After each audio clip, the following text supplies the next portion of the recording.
and welcome back to my channel. This week's video is going to be a review video where I'm going to be reviewing the Canson 180 sketchbook. So if you've never seen these are the Sketchbook 180. They have a latch and their spine is made of fabric, so it is sewn into fabric. The reason these books are called 180 is because they open flat. However you open them, they always open flat. Wherever you decide to open them, they're always flat. You don't have to be holding the paper down, you don't have to do this, nothing, it always lays flat. So these sketchbooks come in 3 different sizes, A4, A5, and A6, I believe. And I have personally used these 2 sizes, A4 and A5. So first of all, when it comes to the sizing of this, the A5 sketchbook is really thin. It's thinner than most sketchbooks, and this is maybe something that doesn't bother you if you're used to moleskins or anything like that, but if you're used to a bit bigger sketchbooks, this will be something that makes a difference. Because when it comes to side paper, you don't have a lot of space to the side to draw. So do keep that in mind when it comes to the sizing. Every single one of these sketchbooks has 80 different sheets of paper, which means they have 160 pages. So they do take a little while to fill up completely. This one took me exactly a year to fill up, and this one here took me 8 months to fill up. So they do take a little while to fill, especially if you're not drawing every day in a consistent way. When it comes to price range, these sketchbooks are actually really affordable. They're not too expensive, but they're actually not cheap. So I do think that Canson does do a very good job when it comes to pricing their sketchbooks, because they're not cheap in the sense of like, oh, it's just €5 for this, but they're not expensive in the sense of like, oh, I'm not paying 20 something euros for an A5 sketchbook. They're around in between 15 to 20 depending on where you go. And I honestly think that they're worth it, and they have a lot of pages, so they last you a long time. So it's an investment that you'll do like once a year, and it's not something that, oh, I paid 20 bucks for this and this lasted me 3 months. Now I have to pay another 20 for another sketchbook. No, that's not the case. So I do think they're pretty affordable, and yeah. In regards to paper, the paper on the sketchbook is very thin. Now it is 98 GSM, which is a little bit less than their typical art book. When it comes to the qualities of the paper, I think this is where it becomes important. So this paper takes almost every single medium very well. It takes pencil really well, you can erase really well, it doesn't leave those marks on the paper. You can definitely erase, and these are colored pencils, so yeah, it does leave a little bit with colored pencils, but with a regular pencil, it does not. When it comes to inks, it also takes inks very well. It doesn't bleed to the other side, and you can barely see what's on the other side when you do paint and draw. As you can see from these first pages, I've used a lot of wet mediums in the sketchbook, and here's why this is one of my favorite sketchbooks. This first page here has taken in an enormous amount of water, and it does not bleed through. This is something that I love about the sketchbook. No matter how much water you use on the pages, it doesn't bleed through to the other side, which honestly, I've had other sketchbooks with a lot thicker paper and it bleeds through. The thinnest layer of water bleeds through to the other side on the sketchbooks, and this one just takes a lot of water so well. These were also made with a lot of water and no bleed through. And maybe a little bit of reactivation on this side because the paper does get moist. Don't you love that word? I love that word. Amazing word. But it takes water very well. I've done the same test on this sketchbook. In this page here, with inks instead of watercolor, I added so much ink into this. That's why it's so bleedy, and it doesn't have any refined like edges to the brush strokes, and on this cat as well, and it does not bleed to the other side. The same is valid for ink pens. It does not bleed to the other side. You can notice a little bit, but not too much to the point where it's bothersome. Again, pencil, you can definitely sketch in pencil and erase, and it doesn't usually leave that many marks. Wash also attaches to the paper very well because it does not have any grain. It's very smooth paper. Again, watercolors, a lot of watercolors, and it did not bleed through to the other side or ruin any of my sketches on the other side. Now when it comes to alcohol markers, as majority of the sketchbooks out there, it does bleed through, okay? The markers do bleed through to the other side, but I do feel like it doesn't suck up too much of the ink.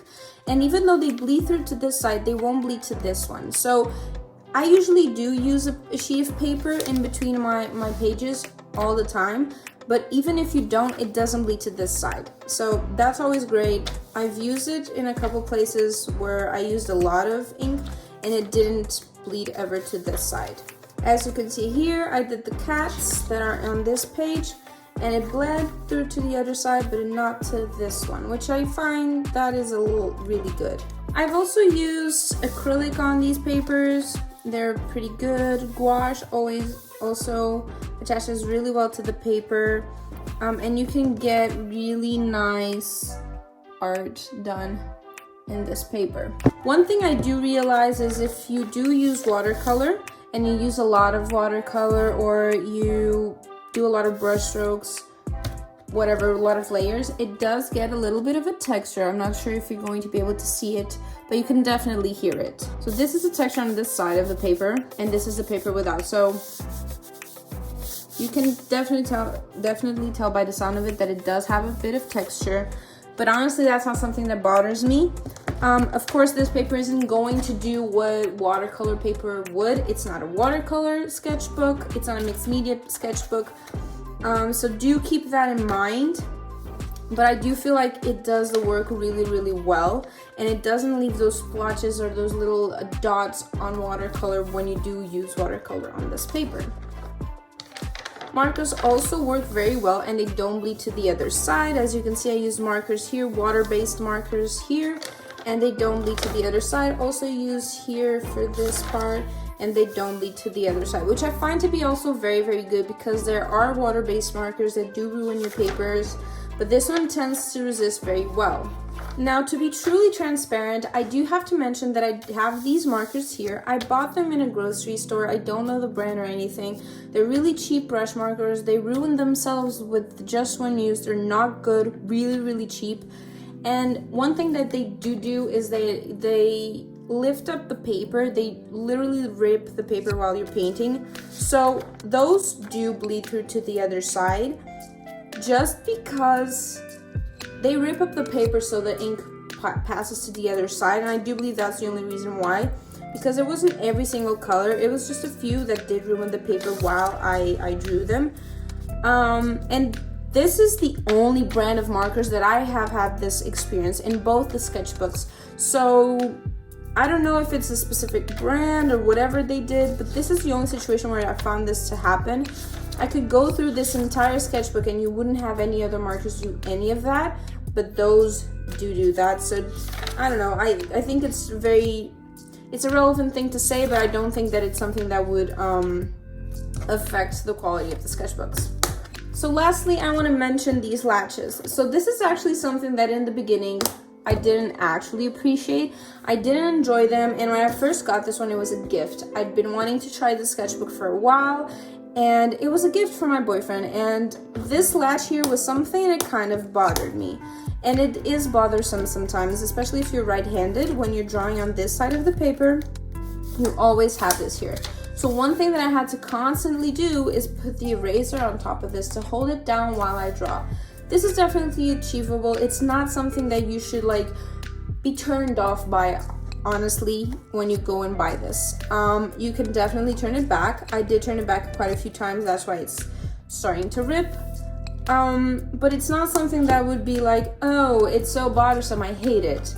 This one, I also turn it back and I paint on top of it. I don't really care, and it is not ripped. So it does have a tendency to rip, but it's also durable enough to last as long as the sketchbook will need it. And honestly, even though I didn't exactly like it in the beginning, I kind of miss it now on my sketchbooks, because it's like you're opening this thing, you know, and it's just not like a simple book. So yeah, I hope you guys enjoyed this video. I decided to make it because honestly, when I was researching these sketchbooks, there weren't a lot of resources out there, and I do think it's important because sketchbooks are one of the main things that personally I search for when buying. I want to see reviews. I want to see if they work with watercolor, if they work with acrylic and gouache. I want to see if they bleed through to the other side or not. How much water can I add to them? How little ink can I put into the paper?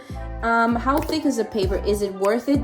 What's the review? I like to see these things, so I do think these are important to sometimes have around there. And even if only one person comes across this video, if it helps you buy this sketchbook, my job here is done, honestly, because these are by far my favorite sketchbooks. I am still trying out other sketchbooks. I do feel like I want to keep my horizons open, but definitely when I want a comfort sketchbook, this is the one I get.